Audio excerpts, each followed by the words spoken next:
Newspapers now with Oliver Farry, our newspaper reviewer. Hello there. Hello, very good morning. Now, we're going to start off with obviously our top story this morning, violence in the Middle East, but we're looking at how it spilled over here in France in a very violent way, in fact. Absolutely. There was in Paris and the suburbs ourselves, there were two demonstrations that were banned this weekend. Now, not all demonstrations in France, pro-Palestinian ones, were banned, but these two were. Following violent clashes in Paris the previous Sunday. Now, people still did turn out, and things turned sour once again. The right-wing Le Figaro speaks of a contagion of violence on its front page, with the government denouncing the, quote, anti-Semitism of the rioters and saying that what had happened justifies all the more its decision to ban the two demonstrations. The left-wing Libération front page headline is Gaza, war over there, powder keg here.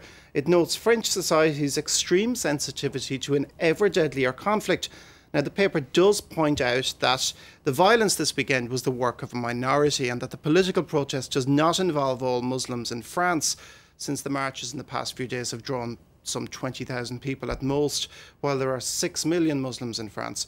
Each side has its extremists, it continues, and that each side should be judged on how it battles those extremes. There have been pro-Palestinian demonstrations in all sorts of cities around the world in recent days, haven't there? You said that the government quoted anti-Semitism among some of the rioters as one of their reasons for banning the demonstration. But there are lots of people questioning that decision, aren't there? Yeah, several people point out that demonstrations elsewhere in France, particularly Lyon and Marseille, went off without any incident whatsoever.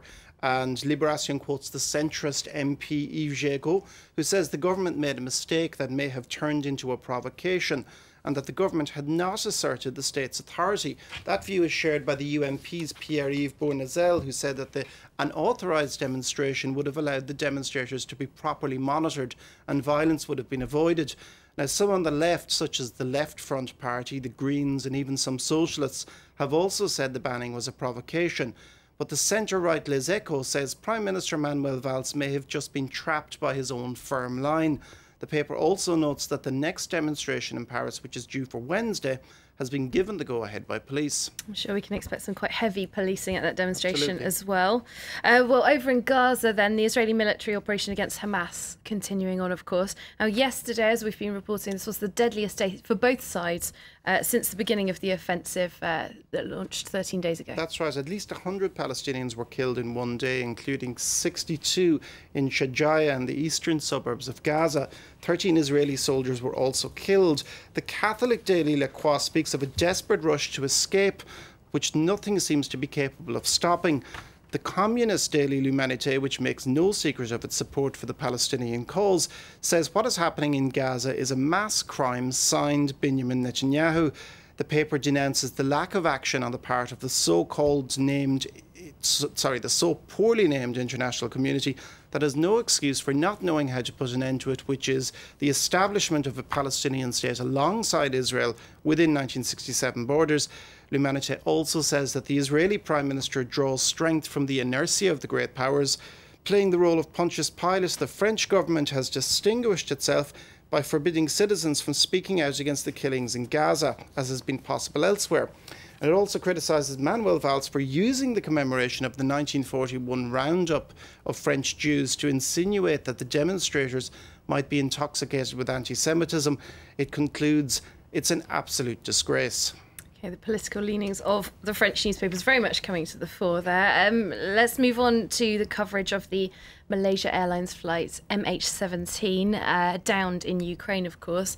Now, this, we think, was most likely shot down by a Russian-made surface-to-air missile. That's right. That's what's coming out in the papers. Yeah, the Les Echos says on its front page that the United States has increasing evidence that show pro-Russian separatists were responsible for the attack that cost the lives of 298 passengers.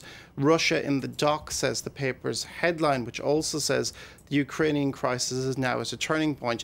Now, there's no hard and fast evidence that has been certainly given into the public sphere other than what the Ukrainian government has had, these recordings that they claim show pro-separatist, pro-Russian separatists conversing among themselves about the flight that had been taken down.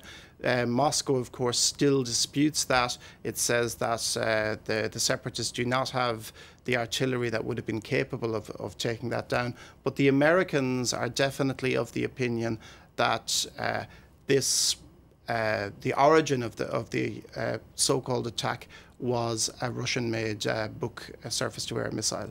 And John Kerry speaking very firmly on that point on American TV yesterday. Yeah. Thanks very much for now with that look through the French papers. Oliver Farry, he'll be back looking through the international press a little bit later on. Before we go, some news from Ukraine. Investigators saying they've found 251 bodies and 86 fragments at the crash site by late on Sunday, and a second refrigerated train to contain those bodies has now arrived in Torres. This is coming from a Ukrainian government committee. Do stay with us here on France 24.